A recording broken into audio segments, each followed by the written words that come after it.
In a series where the home team won every single game, the Cleveland Cavaliers come out on top in Game 7, defeating the Orlando Magic, moving on to the second round. Gentlemen, absolutely just insane series. I don't even know if I could put it into any other words than that. Justin, initial thoughts. Let me know. Man, I think that absolutely off the top of the rip, we got to talk about Donovan Mitchell and just the fact that he willed himself in these last two games, bum knee and everything. And especially in this game when everything's looking bad in the first quarter, things aren't looking good going into the second quarter. And he, not alone, but he wills this team back into the competing stages of this game, back into the lead of this game, back into the controlling stages of this game. And you cannot talk about how much that he was needed, that it was just that moment for Jeff. You've talked about it now. You talked about Jalen Brunson. You've talked about guys around the league like Anthony Edwards and other such superstars having maybe not even just signature games, maybe signature series and whatnot. And at the beginning of this series, it wasn't looking like that. But I think now you can put a stamp on it that Donovan had his signature games in this Cavs uniform. Game 6, even though you come out of it with a loss, and Game 7, the biggest game of this Cavs team since LeBron's been here, and absolutely is just the biggest head nod, the biggest take your cap off and give it to him type moment game. And that's where I'm at right now. I'm just so overwhelmed by and the leadership, the belief in, a struggling Garland and a struggling rest of this team, just all over the board. Cannot sing enough praises for Donovan Mitchell. And, we'll get to the rest of the Cavs later on, but just where I'm at this point. I really just, I hate to be like the obvious person in this breakdown, but just if you have eyes, it's simple basketball. Mobley with 11, Strus with 13, DG with 12. He played horrible. Don't get it twisted. DG was terrible today. I don't want to hear any other words, but they won. So it's going to be fine at the end of the day. LeVert, this is what you pay LeVert to do. This is what you pay Strus to do. And Garland had some big plays, if we're going to give him some compliments, in the fourth quarter. Merrill has 8 points off the bench. You don't need any more than this. Now, against a Boston team, you will. But in your first round matchup, you don't need any more than this. J Boogie, Cavs win. Absolutely.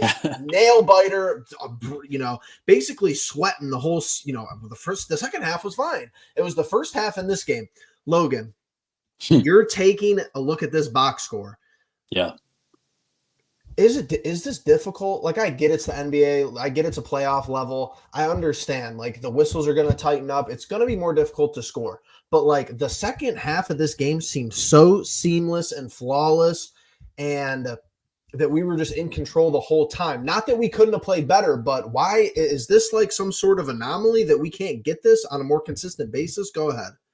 First off, the migraine is subsiding. The sweat is starting to dry, and I'm feeling a whole lot better now. Let's talk box score, right, Jeffrey? I'm going to point out one thing right now. Look at Isaac Okoro. 8 points, 1 assist, 3 rebounds. That man, though, I tell you what, in the second half, did a phenomenal job, masterful job on Paolo Banchero. And, whether and beyond that, it wasn't just that. It was big offensive rebounds. Like that Garland triple that he hit. It was a big triple in the fourth quarter, put us up double digits to kind of sink the Magic's hopes a little bit.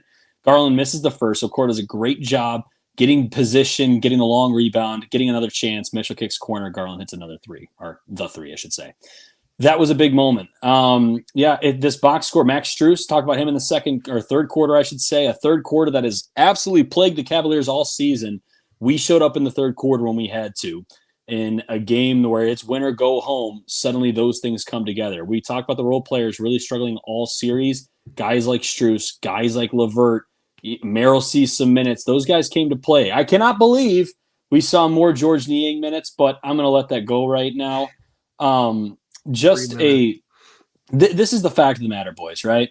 That first quarter, first half, when I think it was like 37-20, I'm looking at my dad and I'm like, you know what? It it feels like 40 because offensively we were doing nothing. It was stand and watch someone dribble, pound the basketball, turn it over, run into somebody, throw up a sloppy shot. And I was like, there's no way. There's no chance. And I have faith in this Cavaliers team to come back from deficits. I do. But that was a helpless feeling I was feeling in that first half. Here's what changed. In the second half, the Cavaliers played like they're better than the Magic, and they are better than the Orlando Magic. Correct. I don't mean to dumb it down and simplify it. I think we kind of played with our food a little bit at times. That's no disrespect to the Magic. I think they're an up-and-coming team in the Eastern Conference. I just think the Cavaliers were more prepared for this moment. They were supposed to be more prepared for this moment. And in Game 7, I can't believe I'm surprised we went to 7. I thought 6 was the one. We go to 7. We don't look good out of the gate. I'm thinking maybe we just aren't that good. And you know what? That's still up for debate. The jury is still out on this Cavaliers team. But I'm proud of them for getting what we said at the beginning of the season. Anything less than a first round, or a second round appearance was a failure. So they've passed that test. They're playing with house money now. The pressure is not exactly on, but it's still there. And we can go to the next one. I'm really proud of these guys. I mean, we're absolutely going to be expected to compete in the second round. I mean, I think that's a high expectation. I agree. But if you're a logical individual who watches this team, at any considerable amount of time, like I just don't think that there's anything wrong with saying multiple things that are true at once. Like, yeah, we're going to celebrate a series victory, the first one without LeBron and eons, 1993, obviously. So it's going to be something to talk about and something to be excited for as far as the franchise moving in that direction that we've been begging them to for years on end. But I don't think anyone in their right mind can. And once again, a series that did conclude in a Cavaliers victory. Absolutely stoked about it. You get to see what some of these players are made of even more moving forward against the team that is better than us. It's a newsflash. This Orlando team was not better than us. They didn't have as much playoff experience minute-wise. They didn't have as much, star power, so to say. Paolo Banchero makes an absolutely outstanding debut. He's going to be somebody to watch in the Eastern Conference moving forward. And they have younger pieces too. But we were the better team. We had more experience, and at the end of the day, this was a series we should have won. There is going to be the talk that we positioned ourselves to even play this team in the first round. Let's head on over to the chat real quick. XB, let's go. Let them know. Love from Spain. Shout out. Heck yeah. All the way from Spain. Love it. Bebo, I won't lie to you. I hate to be that guy, but I don't think I can ever trust Garland in a big game again. You're not that guy, though. It's not like you're the only person saying that. There will be people having that feelings. Momo, welcome on in. Let's go. Guards win too. Good day for the city. Donovan. We just re-signed Donovan. It's just, you think? We'll have to see. I don't know yet. We'll have to see. I don't know about that. I like the optimism, but I mean, at the end of the day, Turner even said it earlier. I mean, this team is unfortunately not very much without Donovan Mitchell. And at times that's frustrated us. At times we've been the first people to complain, hey, he's in takeover mode. This doesn't lead to winning basketball. And you saw that. You saw that in Game 6. He was absolutely atomic. He was unstoppable, not even at a healthy, positioning, not even like he was 100% healthy.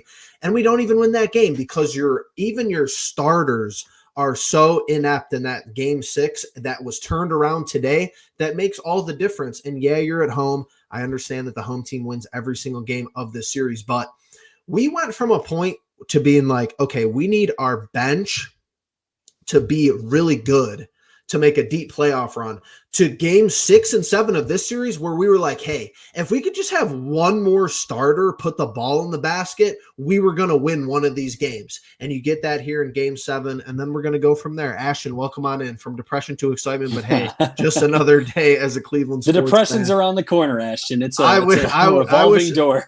Honestly, that's a pinnable comment, but here we are. And Bebo already looking ahead to the Boston series. If Porzingis isn't playing and we get Dean back, I truly think Mobley, Dean, Okoro can slow down Tatum and Brown. There's going to be a lot to talk about. There's going to be storylines here. Derek White is going to kill us. I'm just letting everybody know that right now. Derek White and Drew Holiday is going to be a mess because those are the guys you really want to watch. Yes, because you saw issues with Gary Harris and Jalen Suggs this series. If Jalen Suggs has another, if he wants to turn into prime Steph Curry again in this game, it could have been a little different story down the stretch. Justin, talk to me about DG. What's happening out there? Are him and Don just not compatible as far as when you need them both to play at a high level in order to win? What have you seen from your perspective? It's tough because I definitely see the waving for the ball, the waving the off for the ball. And when we've seen, I mean, there's analytics that go along with the whole Jared Allen and Donovan Mitchell pairing and the Evan Mobley, Darius Garland pairing. And it makes it that much harder when, one of those guys is out as of right now. And JB doesn't know how to space the floor properly. And really for DG, he has the highest 3-point percentage on this team right now. And that's, not saying that he's doing something good. It's telling you how bad the rest of this team has been because even he has not been very good. And just because he has one, category or one stat that is, better than the rest, I have just been very disappointed with how he's attacked these games outside of games 5 and 6, where he's really going downhill and attacking the basket and then coming outside for that outside shot. I said it earlier in the season when I was like, hey, his game was always an inside out thing, not an outside in. And when he struggles from outside, it's tough to get back going on the inside. My other issue is he is easily the best free throw shooter, and I know he missed one today. But the fact that he only took his first free throw attempts, I think either it was at the end of the third not quarter aggressive or in the enough. Fourth quarter. That's an issue, I think. But again, that's one of those things that the coaches on the bench need to be getting in his ear about. Hey, get into the paint, get contact. I know that he put on the weight for that reason and whatnot. And so again, I need to see, and again, now we're going into a matchup again with another difficult, guard duo. And, I think there's going to be a lot of that again, where we're going to see a lot of struggling from our guards. And hopefully if Allen and Mobley play, we get a little bit of that, 2-and-2 rotation of DG and Mobley and Allen and Mitchell, and maybe even Dean Wade, if he's able to go, provides that spacing that we need from a 4. That's been our biggest issue. When George Niang is the dud that he's been, not just in the playoffs, but for the majority of the season, it's one of those situations where we run into it and it's like, the issues from last year aren't really fixed when your 4 replacement isn't, replacing well enough. And so there's a lot that's going on. I give Garland credit at the end there for having a lot of gutsy and he whatnot. Needed that. He needed a 10-point quarter to go to the next series. And again, like I said, the Donovan Mitchell stuff, you can see the belief that is in there with him and whatnot. And obviously, they are very much, and not to my liking, they're very much like a vibey team where, if the vibes are high, things are going well. If the vibes are low, things are not going well, and they get worse and progressively worse. That's why you see those 2 games in Orlando get blown out as they do. And so, offensively, this team has just been awful in the playoffs. And I think a lot of that is coaching.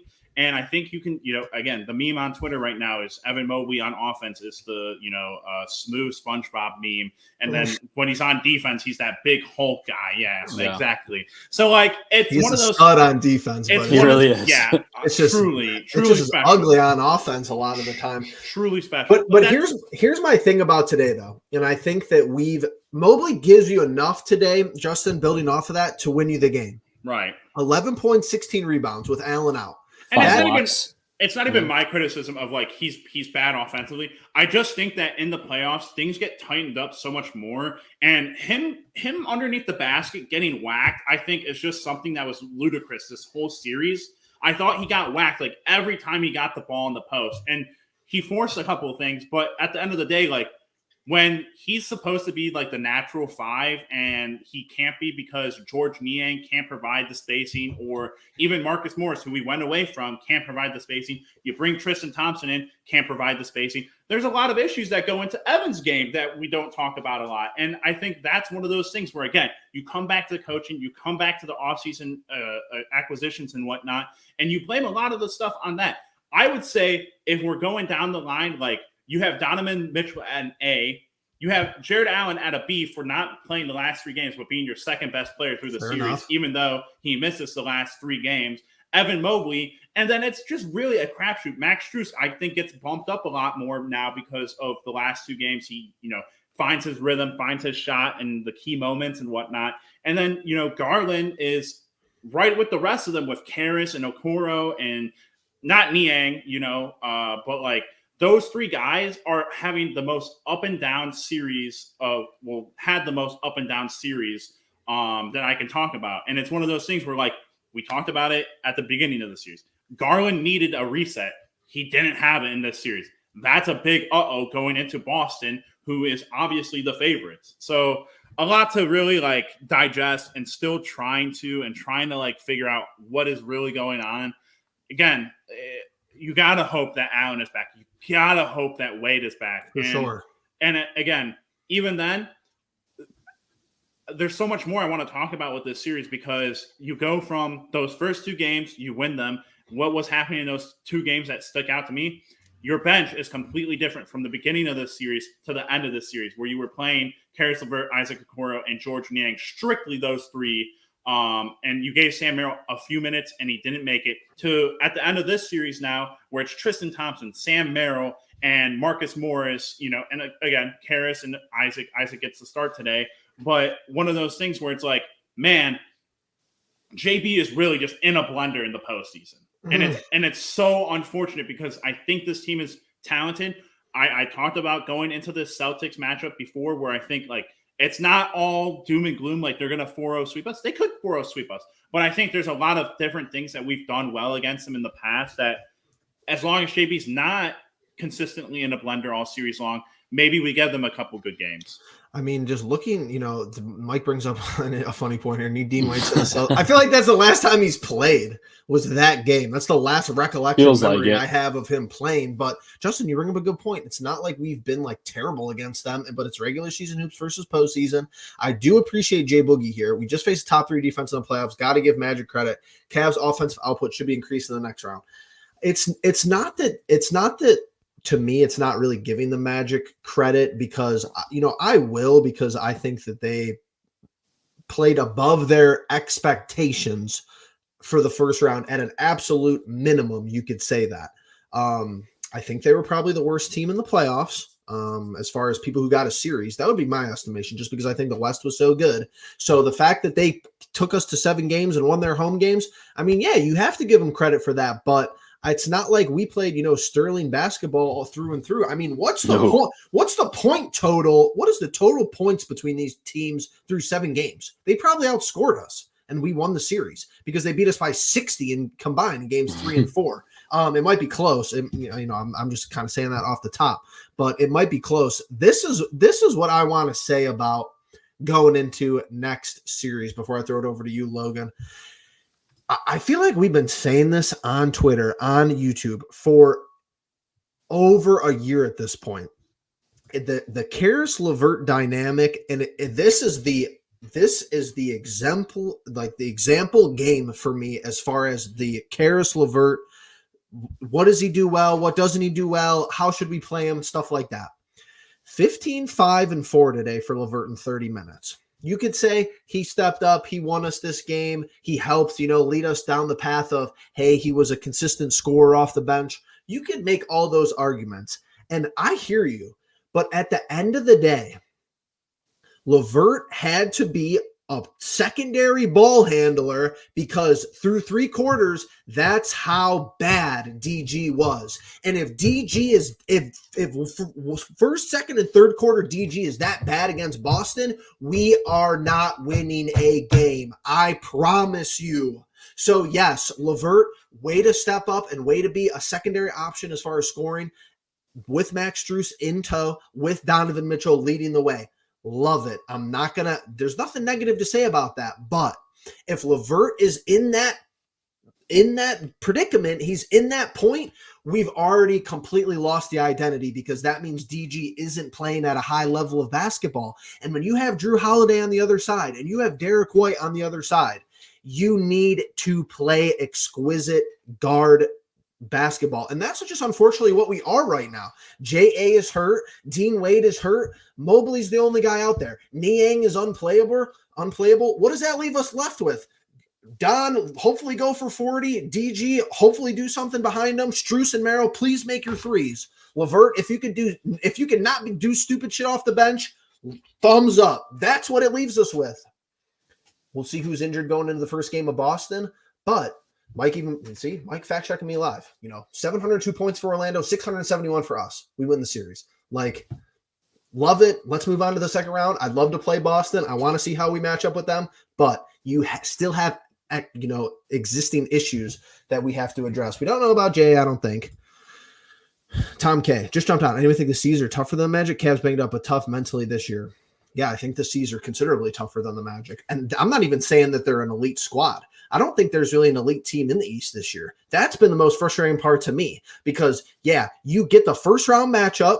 Logan, I see you down low. But and I know we're spoiled. Are they the 20? Are they even like the 2017, 18 Cavs? And I know, that team had LeBron. I get it. They're not the Nuggets from last year. I could tell you that. And yeah, it's not like, I don't think Nikola Jokic is, close to LeBron James level yet, but they're not that team from last year. I don't even know if they're that team from this year. Who else do you have left? Let's take a quick, deep dive. It's kind of like to the point where you need to capitalize when you can. Cavs, Celtics, Pacers, Knicks. No Giannis, no Jimmy Butler, no Joel Embiid. You got to go through Tatum and Brown, and then if you do that, you got to go through the big bad scary Knicks, who they're good. I picked them before the postseason started to win the East. Didn't say it on camera, but I picked them to win the East. I said Nuggets, Knicks, finals, Nuggets back-to-back. That was my pre-postseason prediction for everyone out there that we want to put on the record now. So you have to go through Brown and Tatum. Let's say you do that. Ecstatic would be through the roof. Then who do you have to go through? Halliburton and Miles Turner?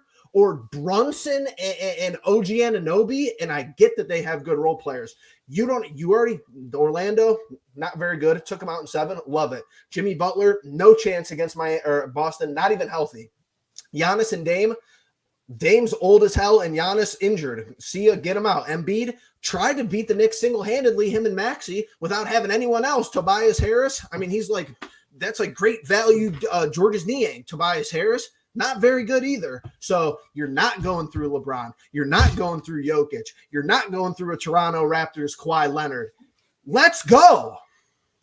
Go ahead, Logan. Okay, so a couple of things real quick. That was the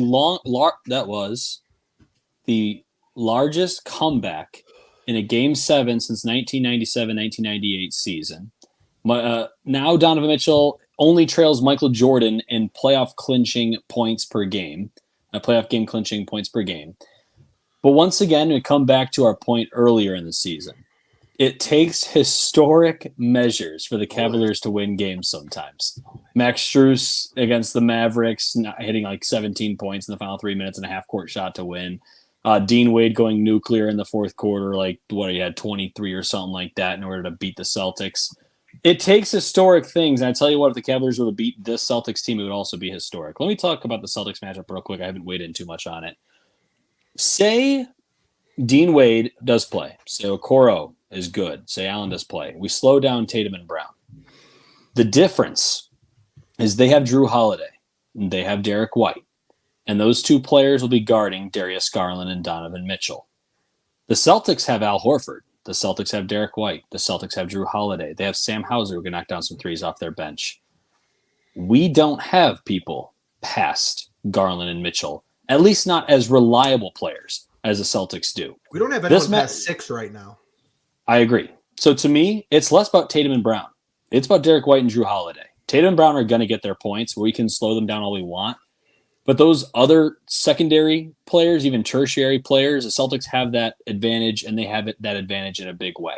It's going to take some historic games from the Cavaliers to win this series. And I said even to you guys in the middle of the Magic series when we're up 2-0 thinking, well, you should be okay. I can start talking about Boston. Woo, hold on. Now that we have Boston, we weirdly, for some reason, we match up well with this Boston team. I don't know why. I don't know where it comes from.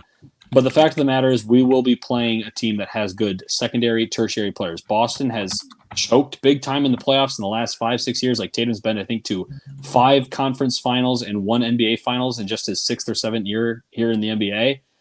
they usually will falter. They usually will fall. Can the Cavaliers be that team to do it? I don't know. We're going to find out. All I can say is I'm relieved. We had to win a series. We had to win a series. We had to win a series. And we pulled it out, down 17. My mind's just running right now, to be quite honest. And Ashton brings up a good point. If Porzingis doesn't play, that is a big player to take off the board right there. I mean, Porzingis has had good games historically against the Cavaliers. He's a huge part of Boston being the way they are. The reason Boston is so good this year is the Holiday and Porzingis. You know, people always talk about, like, you know, those Tatum Brown teams, they didn't make any real big moves to put guys around them. Like, they had an aging Al Horford. They had a Robert Williams, who is now in Portland, got injured for the season. But, you know, not players that make a huge difference. They got two guys who are borderline all-stars. They bridge that gap between all-star and, you know, player, I guess is the only way I can really describe it, in Porzingis and Holiday. There's going to be a lot of matchups. And JB, if we thought his head was spinning against the Orlando freaking Magic, I am terrified to see how he handles a Boston Celtics team. And I'll give the oh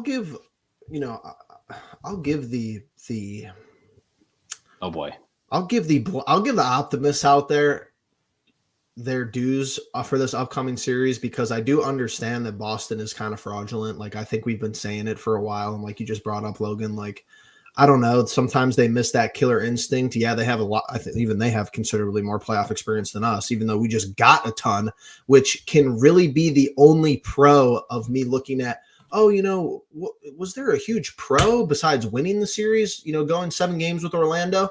You could make an argument that, yeah, you know, we had to fight in uncomfortable situations. We had to a good defense. We had to make comebacks. You know, we saw a lot of playoff basketball minutes in one series.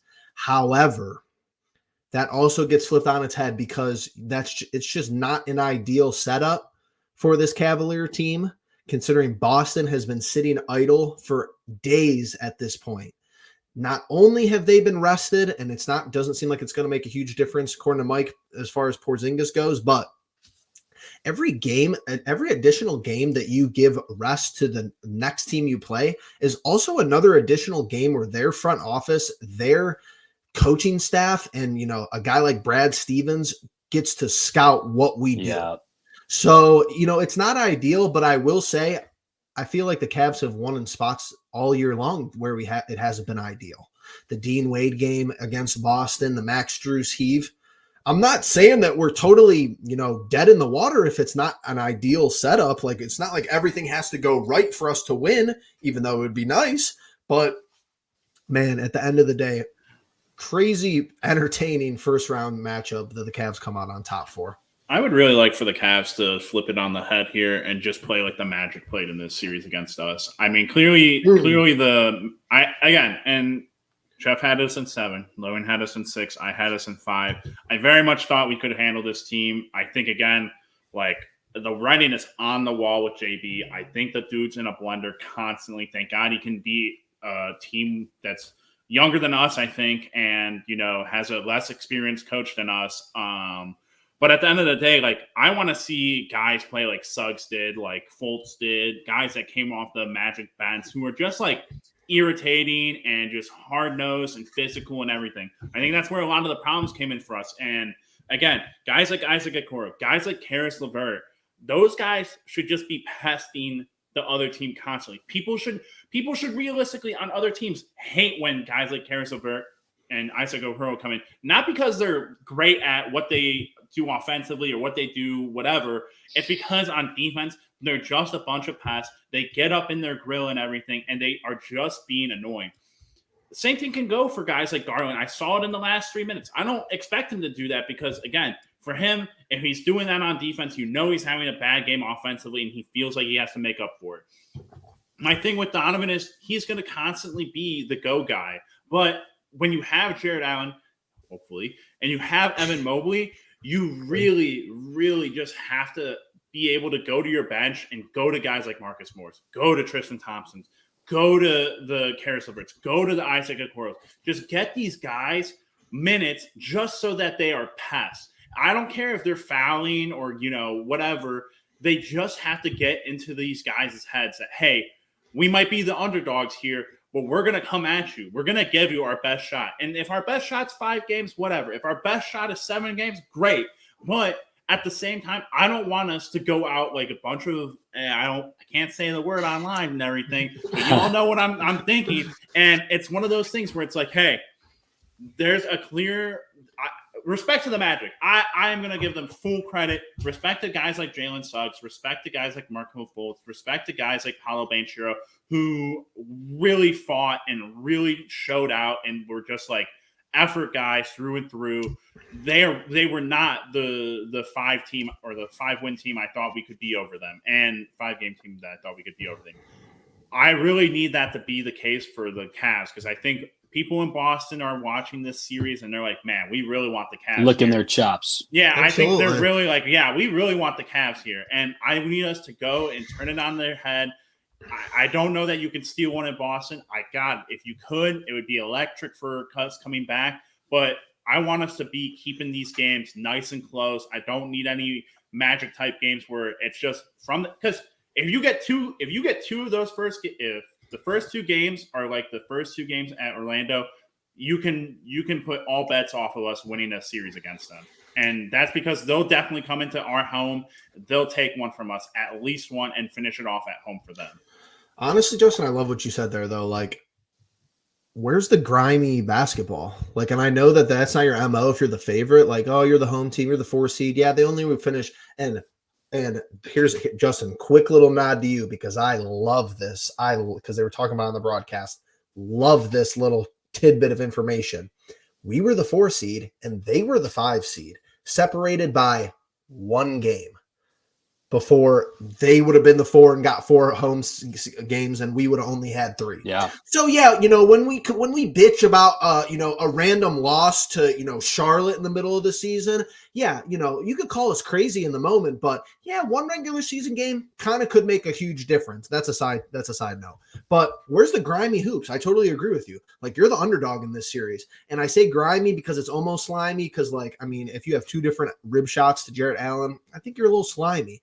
But yeah, like, where's like the, kind of just playing like down and dirty, fighting for the ball, pushing guys off, even like little stuff. Like when we would get together for jump balls in this game, Orlando's like messing around. They don't even want the jump ball to go off because they just want to stand there and kind of hassle our guys.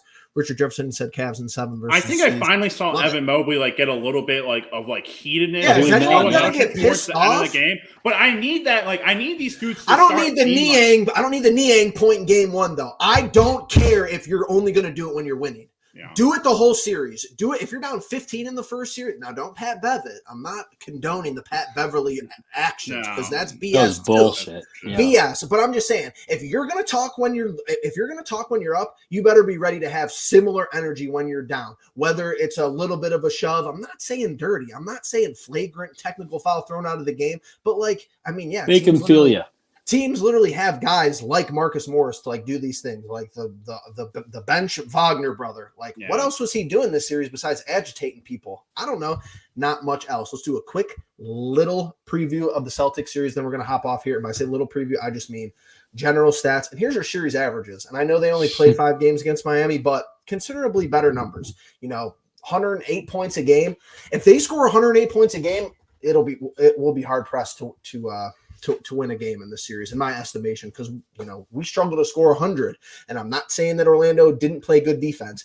They did, and they had tall guys that could match up against us, especially with J.A. out. But competent rebounding team, even though they're not, the traditional tall 5 and tall 4. Al Horford's a good basketball player, ladies and gentlemen. He's got more experience than Mobley, and he's probably just as good as a healthy Jarrett Allen, if not a little bit better. And then your assist numbers, obviously an offense orchestrated by Jrue Holiday and company. Really quickly here before I get final thoughts. Game 1, Tuesday, May 7th, 7 p.m. tip-off. Game 2 in Boston as well, with that 1 day in between. That's what I really what I really liked about today too, because you only had 1 day of rest in between the travel days, and every other game in this series was 2, just like how every other game in this series is going to be 2, unless it's a Game 7. Oh no, Game 5 and 6, Wednesday to Friday. Okay, fair enough. But your 2 home games in Cleveland are Saturday, May 11th. So 6 days from now, 8:30, That might be a game to go to. That might be a game to go to. Yeah. And then 7 o'clock, May 13th, and then we'll go from there because the next 3 are to be determined. Either way you slice it. But Justin, kind of before I throw it to you, I totally agree with you. I'm not even saying I think you do have to steal a game in Boston, but they have to be good games. If you lose both of them, they have to be good games. You have to lose the weight. You just have to lose the. Not lose, keep the games close. Keep like what the last 3 games have been for the Magic and for us when it's come to losing, where it's been close towards the end and you're fighting. I need to see the fight because the BS of just laying down and getting your asses blown out on national TV in games 3 and 4, absolutely pathetic. It looks sad, and again, why I think the Celtics are clearly looking at the game, watching the series, thinking, "Hey, let's get the Cavs. We can do the same thing that they did and demoralize them early." But for me, again, like we can't just have Donovan be the go. Like it takes all 15. It certainly takes the starting 5 to be good, and again, every now and then you're gonna have the bench hopefully do what it did this final game, come up big, and hopefully get you a game early on that you can take some momentum coming home. And again, you're perfect at home so far in this offseason, so you might as well keep it that way and try to get one and come back and make things pretty interesting. But like Logan and Jeff said at the top, playing with house money at this point, so we're just going to hope that continues. Logan? My last thoughts on the Orlando series. I said before the series it wasn't going to be a series for the faint of heart. I said it was going to be ugly. I said Cleveland likes ugly, and we won ugly. It's going to be a different series with Boston. This isn't going to be ugly. It's going to be chippy. That's the way I can describe this series. It's going to be chippy. I think you absolutely have to win the rebounding battle. You give Boston a good team second chances, they're going to cash them in. Orlando may have not cashed them in. They could rebound pretty darn well, but they didn't always cash them in. Those missed threes out of the corner by Suggs or a Franz Wagner heave, a desperation heave, those shots will go in again with the Celtics. I do think the Cavaliers will play more freely offensively. 20 assists isn't going to get it done, but neither will 95 points. If the points go up, so will the assists. It cannot be stand and watch Donovan Mitchell. To beat good teams, you have to break them down. It's like when you break a press, you pass through a press. You kind of have to pass through the press that is Boston. It's not going to be an easy series. I don't know what my prediction is yet. I'm assuming we'll talk predictions about all that crap later. I need a day to unwind right now. Absolutely. But again, we did what was expected. We had to win a series this year. We did that.